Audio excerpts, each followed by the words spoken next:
नमस्कार, astro basic में आपका स्वागत है। मैं जयंत कुमार, आपका होस्ट एस्ट्रो बेसिक चैनल से। आज हम लोग डिस्कस करने जा रहे हैं पामिस्ट्री में मैरिज लाइन के ऊपर। जो लव मैरिज होती है और जो अरेंज मैरिज होती है, वो कौन सा लव होता है जो अरेंज मैरिज में कन्वर्ट होता है, और कैसे आप समझ सकते हैं कि कौन सा लव जो है किसी गलत इंटेंशन से किया जा रहा है। तो ये सारा चीज़ हमारे हाथ में चिन्ह के द्वारा और अलग अलग रेखाओं के द्वारा पता चलता है। तो आज हम लोग डिस्कस करेंगे संजीव गुप्ता जी से इसके बारे में।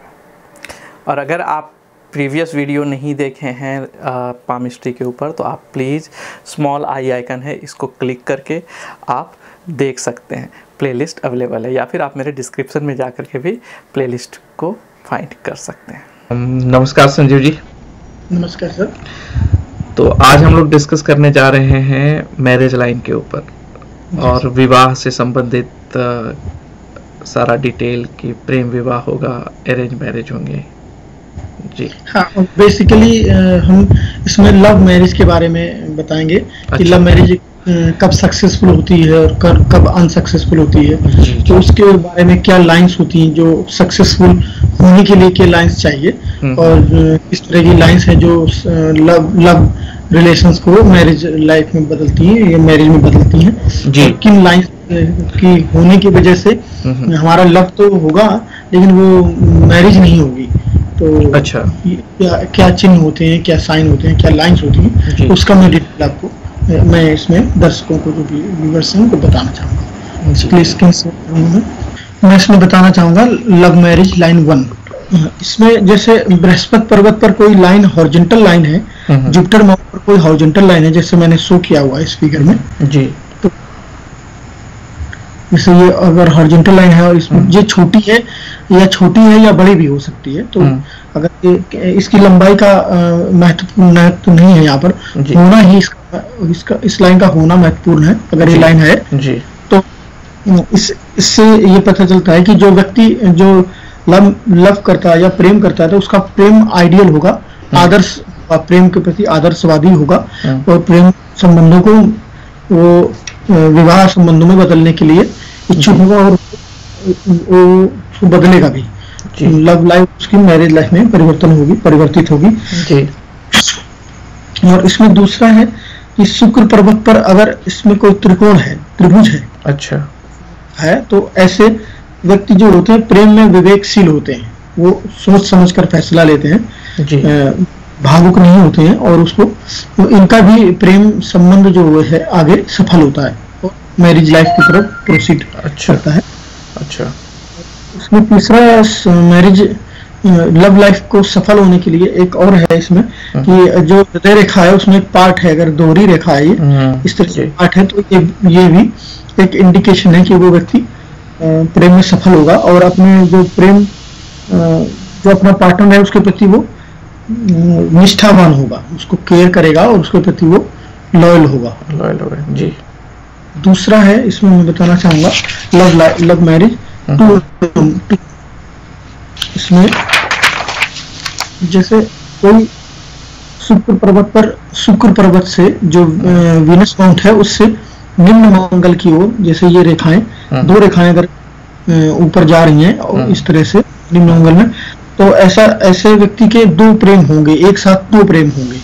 अच्छा, दो प्रेम होंगे, या ऐसा कैसे, इसमें ऐसा भी मैंने अनुभव में पाया है कि उनकी जो शादी होगी वो दो जगह होगी, मतलब बात चलेगी और किसी एक जगह हो सकती है। और इसमें अगर दूसरा एक है ये कि मैंने इसमें दिखाया कि स्टार है, अगर ये इसमें एक लाइन में दो लाइनें हैं और एक लाइन में स्टार है, तो इस स्टार होगा, या तो इसमें उनका जो प्रेम होगा उसका वो दुखद अंत होगा, दुखांत होगा, प्रेम का अंत। लव लाइफ उनकी डिस्ट्रॉय हो जाएगी, आगे नहीं बढ़ेगी, मैरिज नहीं होगी, या अंत हो जाएगा किसी भी तरीके से। वो ट्रस्टवर्दी नहीं है, वो दूसरे के प्रति ट्रस्टवर्दी नहीं है। अच्छा जी। और तीसरा इसमें मैंने दिखाया हुआ है कि जैसे अगर हृदय रेखा बृहस्पति, ये भाग्य रेखा, हृदय रेखा दो भाग में बटी हुई है यहाँ पर, जैसे इसमें भी मैंने दिखाया है कि रेखा दो भाग में बटी है, और शुक्र पर्वत पर क्रॉस है, दो चीजें हैं, अगर ये हृदय रेखा 2 भाग में बटी है और शुक्र पर्वत पर बड़ा क्रॉस है, तो बड़ा क्रॉस होने का मतलब है कि ऐसा व्यक्ति प्रेम के प्रति बहुत ही उसका एक ही प्रेम होगा, एक ही जगह प्रेम, एक ही व्यक्ति से वो प्रेम करेगा और उसका और अपने प्रेम के प्रति जिससे प्रेम करेगा उसके प्रति वो ट्रस्टवर्दी भी होगा, लॉयल होगा। दो साइड, जैसे ये ये हृदय रेखा पर ब्रांच हो एक और दूसरा ये क्रॉस होकर ये बड़ा क्रॉस हो सकता, अगर जितना बड़ा क्रॉस होगा उतना ही वो व्यक्ति प्रेम के प्रति अपना वफादार होगा उतना। जी जी। और तीसरा एक मैंने दिखाया कि अगर बृहस्पति पर ये अगर तीसरा इसमें इंडिकेशन और एक है कि अगर ये भाग्य रेखा हृदय रेखा पर मिल जाती है, इसके ऊपर नहीं जाती है, हृदय रेखा पर मिल जाती है, तो भी एक चिन्ह, ये भी एक चिन्ह है कि उसके लॉयल होने का या उस अपने प्रेम के प्रति आस्थावान होने का व्यक्ति का। ये तीन चिन्ह है जो व्यक्ति प्रेम के प्रति आशावान होता, समर्पित होता है किसी एक व्यक्ति के प्रति। और लव मैरिज लाइन 3 में मैं बताना चाहूंगा कि शुक्र पर्वत पर अगर क्रॉस है, जैसे ये वीनस माउंट है और इसमें मैंने दिखाया कि ये ये स्टार्स है, तो ये स्टार है, तो प्रेम तो होगा, व्यक्ति को प्रेम मिलेगा, प्रेम होगा, लेकिन प्रेम का अंत सुखद नहीं होगा। स्टार प्रेम बहुत ही होगा, प्रेम संबंध अच्छे रहेंगे, लेकिन उनका अंत सुखद नहीं होगा, सुखांत नहीं होगा, उनका दुर्भाग्यपूर्ण अंत होगा। किसी भी तरह से वो बिछड़ जाएंगे या अलग हो जाएंगे, किसी भी तरह से पारिवारिक संबंधों की वजह से या धार्मिक अलगाववाद की वजह से, इस तरह से। तो प्रेम तो होगा, बहुत ही प्रेम होगा उनमें, लेकिन वो मिल नहीं पाएंगे उनमें, तो वो सुखद अंत नहीं होगा। तो ये एक स्टार होना चाहिए या इसमें आपने 3 स्टार लिखा है? 3 स्टार, हाँ 3 स्टार है, तो इनमें बहुत ही प्रेम होगा, आपस में प्रेम होगा, लेकिन उनके संबंध अंत तक नहीं रह पाएंगे। Okay okay okay. और दूसरा इसमें डी मैंने दिखाया हुआ है कि अगर ये भाग्य रेखा लहरदार है और ये हृदय रेखा तक नहीं मिलती है, उसके पहले ही समाप्त हो जा रही है, तो प्रेम में बहुत परेशानियां आएंगी, ऐसे प्रेम में बहुत ही परेशानियां होंगी और वो सफल नहीं होगा वो भी प्रेम, अगर हृदय रेखा तक नहीं मिली हुई। और तीसरा मैंने इसमें दिखाया हुआ सी पार्ट, जो कि इसमें अगर शुक्र पर्वत से 3 लाइनें जीवन रेखा, मस्तिष्क रेखा और हृदय रेखा, दोनों रेखाओं को काटती हुई तीसरी रेखा हृदय रेखा तक पहुंच जाती हैं, 3 रेखाएं इस तरह से। तो ऐसे व्यक्ति में प्रेम तो होगा, लेकिन उसका प्रेम की वजह से उसका जीवन का अंत होगा।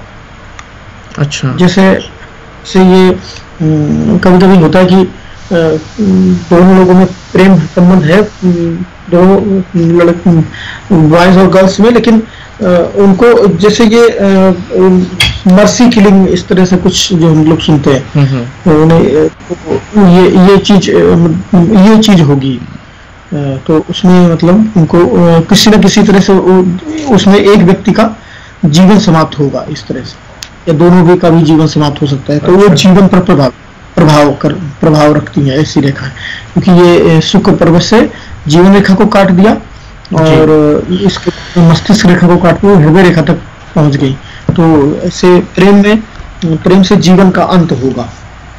अच्छा। और चौथा है इसमें, अगर अंगूठे के जैसे ए पार्ट मैंने दिखाया हुआ, इसमें अंगूठे के दूसरे पोर पर या तीसरे पोर पर, अंगूठे के दूसरे या तीसरे पोर पर ये अगर स्टार है, तो ऐसा व्यक्ति अपनी पत्नी से दुखी रहेगा। अच्छा। उसके ऊपर पत्नी कोई भी आरोप लगा सकती है, जैसे डॉगरी सिस्टम या इस तरह से कुछ भी उनको प्रॉब्लम रहेगी और पत्नी उन पर केस करेंगी या वो पत्नी से पीड़ित रहेगा वो व्यक्ति। इसमें दूसरा पार्ट है बी, मैंने दिखाया है कि भाग्य रेखा से अगर छोटी छोटी लाइनें हृदय रेखा पर पहुंचती हैं, जैसे ये मैं बी पार्ट दिखा रहा हूँ यहाँ, भाग्य रेखा से छोटी छोटी 2 लाइनें 3 लाइनें जो ये अगर हृदय रेखा पर पहुंचती है, तो इसका मतलब होता है कि प्रेम तो होगा, लेकिन उसका प्रेम विवाह नहीं होगा। अच्छा अच्छा होगा लेकिन प्रेम विवाह नहीं होगा, ये इसका ये परिणति होती है इसकी। और तीसरा इसमें दिखाया हुआ है कि अगर हृदय रेखा में कोई यव चिन्ह है, जैसे ये आइलैंड है, ये ऐसे भी लोगों का, ऐसे लोग जो प्रेम में झूठे होते हैं, ऐसे लोग अपने, उनको कई जगह उनका लव अफेयर होगा, या अपने पार्टनर के प्रति वो वफादार नहीं होंगे, ट्रस्टवर्दी नहीं होंगे। ये यहाँ पर ये इससे ये पता चलता है। इसके लिए और भी कई साइन होते हैं, जैसे शुक्र पर्वत पर भी देखा, किसी एक चिन्ह से देखकर हम नहीं बता सकते हैं, लेकिन उस शुक्र पर्वत कैसा है, उठा हुआ है, नीचे दबा हुआ है, गुरु पर्वत कैसा, उसका टोटल एनालाइजेशन भी करते हैं। लेकिन यहाँ से इंडिकेशन ये मिलता है कि ऐसा व्यक्ति वफादार नहीं है और प्रेम के प्रति या किसी के प्रति ट्रस्टवर्दी नहीं है, ये इंडिकेशन मिलता है। इसके साथ में कई चिन्ह और देखते हैं जो फिर हम समराइज करके बता सकते हैं कि हाँ इनका प्रेम विवाह हो गया। जी। किसी एक चिन्ह को हम आधार बना करके नहीं कर सकते हैं कि नहीं। 5 नंबर इसमें ज्यादा नहीं है, लेकिन ये बहुत ही उच्च साइन है। जैसे हृदय रेखा में छोटे छोटे धब्बे होते हैं, व्हाइट कलर के सफेद धब्बे होते हैं हृदय रेखा में। कुछ लोग उसको बीमारी का संकेत मानते हैं, डॉक्टर्स मेडिकल लाइन में इसको बीमारी का संकेत मानते हैं, कुछ लोग इसको अच्छे चिन्ह मानते हैं, लेकिन पामिस्ट्री में हम लोग इसको अच्छे चिन्ह मानते हैं और इसको गणना करते हैं कि ऐसे व्यक्ति प्रेम में विजय होगी उनकी जो लव रिलेशंस है उसमें उनको विजय मिलेगी और उनको लव लाइफ जो है आगे मैरिज लाइफ में परिवर्तन होगी और मैरिज लाइफ भी उनकी अच्छी रहेगी, अगर ये व्हाइट साइन देखते हैं। इसके साथ में और भी चीजें देखते हैं, उनका गुरु पर्वत कैसा है, शुक्र पर्वत कैसा है, तो ये समराइज करते हैं। लेकिन इनिशियल इंडिकेशन है व्हाइट साइन, जो स्पॉट्स हैं अगर हृदय रेखा पर, हार्ट लाइन पे, तो वो अच्छे चिन्ह है, प्रेम में विजय और मैरिज लाइफ, अच्छा मैरिज लाइफ दिखाते हैं। जी। और इसमें भी देखते हैं कि जैसे ये स्पॉट है और 2 ब्रांच है इसमें भी हार्ट लाइन पे, तो इसका इस संकेतों को, चिन्हों को जब समराइज करते हैं तो हम पाते हैं कि ये इनका लव लाइफ अच्छा रहेगा।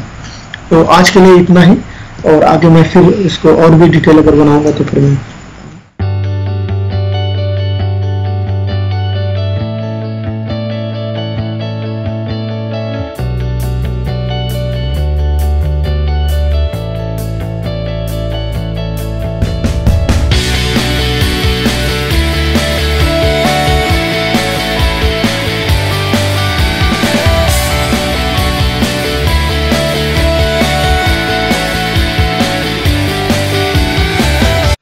तो धन्यवाद संजीव जी। ये हम लोगों ने जाना कि कैसे करके हम लोग जो इंडिकेशंस हैं लाइन पे उसके हम लोग जान सकते हैं कि मैरिज मतलब लव मैरिज का सिंबल है या नहीं, और ये जो व्यक्ति है वो ट्रस्टवर्दी है या नहीं। तो और ये सक्सेस होगा, लव लाइफ हमारा, मैरिज लाइफ की, मैरिज होगा, लव मैरिज होगा कि नहीं होगा, ये सारी चीजें। लेकिन किसी एक चिन्ह को लेकर के हम नहीं कर सकते हैं। ये मेरा सब लोगों को सुझाव है कि किसी एक साइन को देख करके अपने पार्टनर के प्रति आप नहीं कि फेथ करना बंद कर दें, ये ऐसा नहीं है। कई सारे चिन्ह होते हैं उनको समराइज करते हैं, उसके बाद हम फाइनल रिजल्ट निकालते हैं कि ये व्यक्ति ऐसा है। लेकिन ये इनिशियल मैंने छोटे में बताना, कम में, शॉर्ट में बताया है, तो चिन्हों से इनिशियल स्टेज में पता कर सकते हैं कि ये व्यक्ति ट्रस्टवर्दी है कि नहीं। और अगर आपको ज्यादा ही चाहिए तो किसी पामिस्ट से आप इसके लिए संपर्क करें। जी, तो धन्यवाद। हम लोग फिर मिलते हैं अगले वीडियो में। जी, नमस्कार। So thank you. ये था हमारा analysis love marriage versus arrange marriage के ऊपर। और अगर आप ज़्यादा इंफॉर्मेशन चाहते हैं इस वीडियो के ऊपर तो please visit my website www.astrobasic.com। And अगर आपको ज़्यादा कोई क्वेश्चन है इसके ऊपर तो please go to my website www.astrobasic.com ask question section, वहाँ पे जाके आप क्वेश्चन पूछ सकते हैं। अगर आप एस्ट्रोलॉजी कंसल्टिंग कराना चाहते हैं तो बहुत ही इजी है, जस्ट 3 स्टेप्स है। आप अपना कैमरा या फिर फ़ोन के कैमरा से अपने पाम का पिक्स लीजिए और ये जो नंबर डिस्प्ले हो रहा है व्हाट्सएप नंबर, इस पर आप व्हाट्सएप कर सकते हैं या फिर आप ईमेल भी कर सकते हैं, जो ईमेल आईडी डिस्प्ले हो रहा है नीचे। और अगर आप न्यूमरोलॉजी में इंटरेस्टेड हैं तो आप न्यूमरोलॉजी रिपोर्ट जनरेट कर सकते हैं। ये सारा इंपॉर्टेंट नंबर आपके लाइफ से रिलेटेड आपका डेट ऑफ बर्थ और नाम के अनुसार उसमें दिया गया है। और अगर आप न्यूमरोलॉजी सीखना चाहते हैं तो प्लीज़ मेरे बुक आप ले सकते हैं, न्यूमरोलॉजी एंड यू, और आप सीख सकते हैं। इसके अलावा अगर आप मेरे चैनल पर नए हैं तो प्लीज़ सब्सक्राइब बिलो और स्मॉल यूट्यूब टाइनी आइकन, और stay tuned. See you next video. Bye bye.